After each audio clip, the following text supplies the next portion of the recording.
Hello everyone, welcome to Crafternoon with Mr. Ryan. I'm Mr. Ryan, and today we're going to be making pinwheels. Now these pinwheels are very simple to make and they actually work. They actually spin. If you blow on them, they actually spin. These are functional pinwheels, and this is a great summertime afternoon craft you can make with your family or your friends. It's very simple and it only needs a few key craft supplies to make. Now the first thing you're going to need is a piece of square paper. It's important that the paper is not printer size paper like this, but is square. And if you don't know how to make square paper using printer paper, I have another video on this channel that explains how to make square paper using printer paper that'll make sure your square is equal on all sides. So you're going to need the square paper. You're going to need a thumbtack. Now I have a thumbtack that has a long needle. It's important to try and get one that has a nice long needle, and I'll explain why that's important in a moment. You're also going to need a perler bead or something like it. Here's what a perler bead looks like. It's a little tiny bead with a little hole in the middle that you can use for string or rope or whatever. Now we're not going to be using string or rope in this case, but it's important to have a perler bead or something that looks like it to go behind the needle. And you're also going to need a pencil. A pencil with an eraser. That's important. Make sure your pencil has a nice sturdy eraser that's still got some bulk to it. And then of course you're going to need some scissors or something to cut with. I use adult scissors. You should probably use some smaller scissors for your little hands. So the first thing I want you to do is take your square paper and I want you to cut the corners. Now make sure you don't cut all the way through. I want you to cut, it doesn't exactly have to matter, but I want you to cut about this far into the paper. Here's what you can see, a few inches into your paper.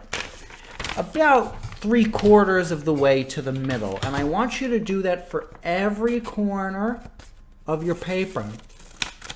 Try and cut as close to the middle as you can so that you get a nice even cut and that it looks like, it's going to look like almost like 4 triangles that are all attached at the top of the triangle.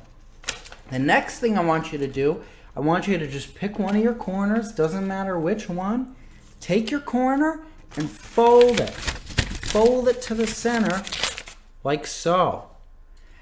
The next thing I want you to do is skip the next corner, but take the next triangle, take the corner of the next triangle, and also fold that to the center. Do the same with the following triangle and the triangle after that, being sure to skip a corner each time. That'll leave you with the basic pinwheel construction. Here's what it looks like. I want you to try and hold it maybe with your thumb, holding it together like this. The next thing we're going to do, we're going to take our thumbtack. Remember, try and get a thumbtack with a nice long needle end. And I want you to just pierce that thumbtack through where your thumb was previously holding the paper together. And that'll keep our pinwheel together. It might be a little difficult, but eventually you'll probably get it through. Try not to poke yourself with the thumbtack. If it's easier, maybe get your mom or dad to help you with this part. Thumbtacks can be sharp, they can hurt, especially if you're not careful. So you're going to pierce that thumbtack through, and it's going to be able to hold those ends together down on your pinwheel. The next thing I want you to do is get your perler bead or something like it that we talked about earlier. And I just want you to put that perler bead onto the end of your needle like this, right? So we have the needle on one end and the perler bead on the other. And then with that little bit of exposed needle, I want you to take your pencil with the eraser and just stick it into that eraser. The eraser is going to act as a little buffer that holds your thumbtack in place. And just like that, we have our working pinwheel. Now try not to push it too hard. You want a little bit of slack between the needle and the perler bead for our paper so that our paper can spin with ease. If it's not spinning with ease, you might want to loosen it up a little. Maybe pull out your thumbtack a little bit from the eraser so that'll make it a little bit easier to spin. Of course, you're completely welcome to decorate and color your pinwheel any colors you like. You don't even have to use this exact shape.